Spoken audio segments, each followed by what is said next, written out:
Hey everyone, welcome back to Breakthrough Innovation, where we uncover what it really takes to lead change, create value, and build what's next. I'm JL Heather, one of the co hosts and one of the co founders of Centered, where we help organizations navigate complexity, spark creativity, and unlock the full potential of their teams through innovation, coaching, and strategy. Our guest today is an exciting one, and they aren't just a speaker. She's actually a movement, literally. Melissa Boggs is the only roller skating keynote speaker on the planet, and she's built an unforgettable approach to helping people overcome fear, build momentum, and act on their boldest ideas. A former executive at the Scrum Alliance and a consultant to major brands like Google and Media Monks, Melissa knows what it takes to inspire change from the inside out. Whether she's leading strategy in boardrooms or skating across keynote stages, she uses movement as a metaphor and a method for real innovation. So today we're going to explore how fear shows up when people want to create something new, how to move from cautious to courageous, and why your big idea might only be one daring step away. Melissa, I'm excited to explore the metaphor of roller skating and dig into the conversation. So, welcome to the show. I always love a chance to talk about roller skating, so you had me at roller skating. Perfect. Well, given that's kind of like a theme for you, and that you're known as the only roller skating keynote speaker on the planet, which I will fully admit, after we're done here, I'm going to go Google and see if there's another one somewhere just in case. I'm curious, what does roller skating have to do with innovation, courage, or just acting on your big ideas? I mean, for me, roller skating was a big idea. And so these things all came together for me. I came back to roller skating at the age of 40 after having not skated, pretty much since high school. And at the time, I was coaching leaders. I specialize in non hierarchical organizational systems. And so I was working with leaders who were really trying to delegate, distribute authority, flatten their organizations. But there is a lot of fear associated with that. Even if you are the most humble, progressive leader, it is still very scary to hand over a lot of power to the people in your organization. And so these things are happening simultaneously. I'm learning how to skate again. Now I'm moving into roller dance and I'm coaching these leaders about, how do you get past the fear and how do you create movement toward this big idea? And it occurred to me one night that I was actually teaching them the same things that I was having to tell myself on the roller rink, which was, things like you can't play small. You do need to reduce risk, but you cannot eliminate risk.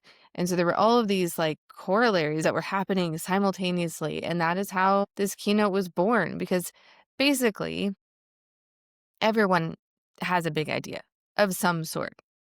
Everyone has some possibility that's in the back of their mind, but we have been conditioned to run away from those things. We've been conditioned to be afraid of the things that are unknown or uncertain. And so, how do we actually move? And that's really the underlying theme of my entire work, not just the keynote, but the coaching that I do. How do we take the actionable steps to actually move from that caution? There's so much to unpack there in terms of like just hierarchy, movement.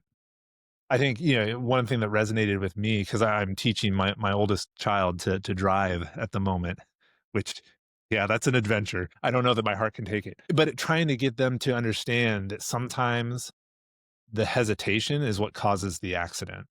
Ooh. Right. That moment of should I or shouldn't I that causes you to hesitate just long enough to miss the safe window and enter that point of impact or whatever it ends up being. That's a hard one, I think, for people to grasp because to your point, I feel like we are kind of conditioned that if we wait, if we plan enough, if we just learn enough, if we analyze enough, we can bring that risk down to zero. And I think that's probably one of the biggest differences I see in corporate America versus like venture capitalism. Like the way people look at risk. I'm curious, like given kind of your exposure across multiple companies and different types of work, like how are you seeing risk being managed effectively while still supporting innovation. It's funny. I think there's like an individual answer and then there's an organizational Yeah. answer, for Yeah. each Yeah. organization. Because on an individual level, we again are conditioned to be afraid. One of the cute little quotes I use in my talk is uh, Grug from The Croods, where he constantly says to his family, "Don't ever not be afraid. Don't ever not be afraid. Fear is Love what that movie. keeps us safe." You're right. Right. And it makes sense in that context, right? Of course he thought that because he's a caveman and there are saber-toothed tigers. Yeah. But the last I checked, there were no saber-toothed tigers that were roaming our streets today. And so there is an individual level of risk tolerance, and then there's an organizational level of risk tolerance, and those things absolutely influence each other, but clearly at some level, the organization level tolerance is going to kind of supersede, you know, everyone within it, which does in general start with the top leader, but also can be very historical. And there's like a cultural memory to risk. So if you have an organization that was forced to have layoffs 2 years ago, until you create a new story to replace that one, everyone is telling themselves that we are the company that had layoffs, even if it was 2 years ago. And so until you can venture past that and create a new story, that story is going to live, and that risk tolerance is going to be very low, because what if I take a risk and then I'm next? Well, and I think, there's a cultural memory, but then there's an operational memory as well. Because I think what a lot of organizations do, and I'm curious if you see the same thing, is something bad happens and then they create a policy or procedure to make sure it doesn't happen again. And Absolutely. it just kind of goes into the records. It goes into the law books of the organization and it's just there in perpetuity. Yeah, for sure. It does make me chuckle because, some of my work in the past has been with like lean wastes. Yeah. And I've used this analogy of like a warehouse. And, you know, we always go from A to B to C, and like A to B to C sort of make a triangle for those listening and not watching. And there's nothing in the way. Like, why wouldn't we just go from A to C? Well, we've always gone from A to B Right. to C. And, this has happened for years. And then you dig deeper and it turns out that like 10 years ago, there was a dumpster in the way. So we had to go to B and then to C, but the dumpster was removed 10 years ago. But everyone was too afraid to rock the boat. So we just went from A to B to C. And yeah, like that operational memory around, well, this is how we've always done it. And how dare we challenge that? Right. Well, and it's funny because I've never talked to a business owner, manager, someone in some form of control that didn't want people to be better at problem solving, to be better at innovation. And then we hear about situations like that where we just see obviously there was a better solution. Guarantee you multiple people saw what that solution probably was, yet no one took action. Where's that fear coming from? Is certainly well, okay. I would say two things. Sometimes it's fear, and sometimes it is simply comfort. Mm, yeah. And I would almost say laziness, but I actually don't believe that there is such thing as laziness. Like, I think it's comfort. And if I am to speak up, then one, there's some level of risk, whatever that risk might be, even the risk that I'm wrong. Maybe I'm going to look dumb because there is a reason that we're doing it this way, maybe. And then it's also just this simple, like, I know this way. And so I'm happy in it. Even though this other way might be faster or cheaper or more interesting, brains don't like interesting a good portion of the time. Brains like safe. And again, fear is what keeps us there. And so, it's some level of comfort and like that balance of risk and comfort. Well, one, I love the reframe from lazy to comfort.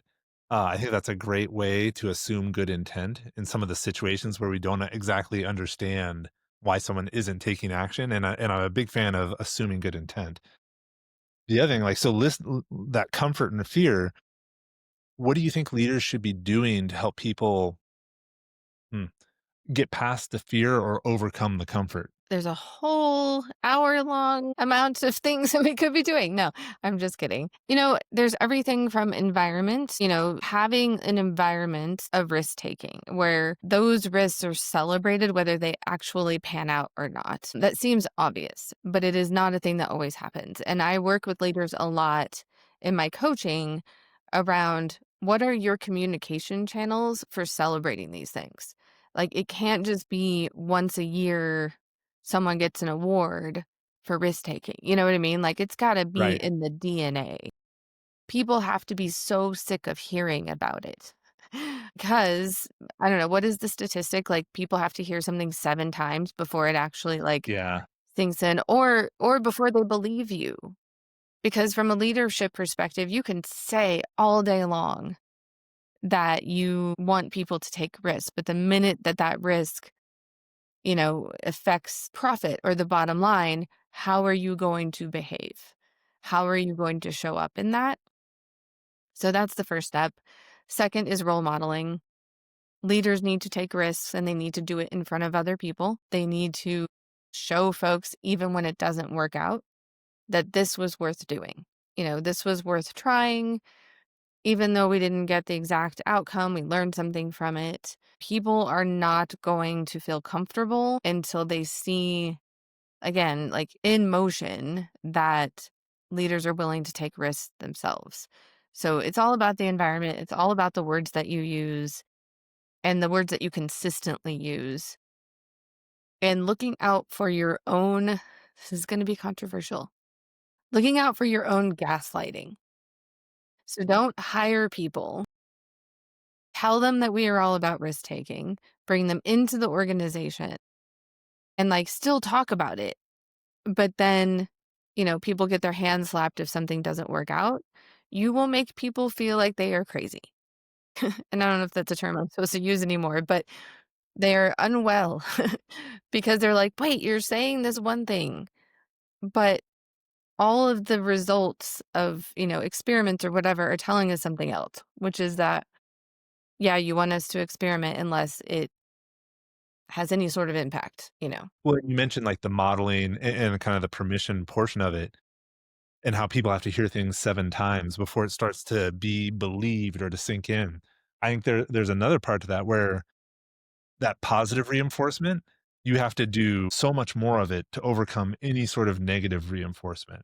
Because Absolutely. negative reinforcement is so much more powerful than that positive reinforcement in driving the opposite of what you want. That I think that's the other thing for leaders to be aware of is that gaslighting that you're doing when you talk about innovation and risk taking. When you act differently than you talk, when you give that negative reinforcement, you've done so much more damage than you probably realize in that moment. I think that's a tough one for people to really comprehend. Absolutely. It's like with your spouse where I did the dishes 7 nights in a row, and this one night that I didn't do them is the night your mom is coming over.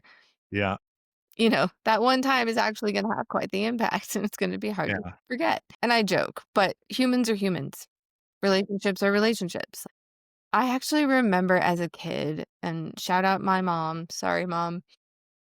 I literally would be like, "You only see the things that I don't do. You Oh, don't see yeah. the things that I do." And I hear this, from my own children, and I try to combat it. Like, I try to recognize that that is happening. But yeah, like the one negative reinforcement. Actually, I'll give you another great example. I do a feedback survey in every keynote that I give. And on average, I get, a couple hundred responses. I am going to remember that one negative response, even when there were Yeah. hundreds of people saying that they loved it, saying they enjoyed it, that they learned, that they're going to do something different. And I have really had to work on that myself, but it's human nature, back to your point. Like, you got to reinforce positively and be an example.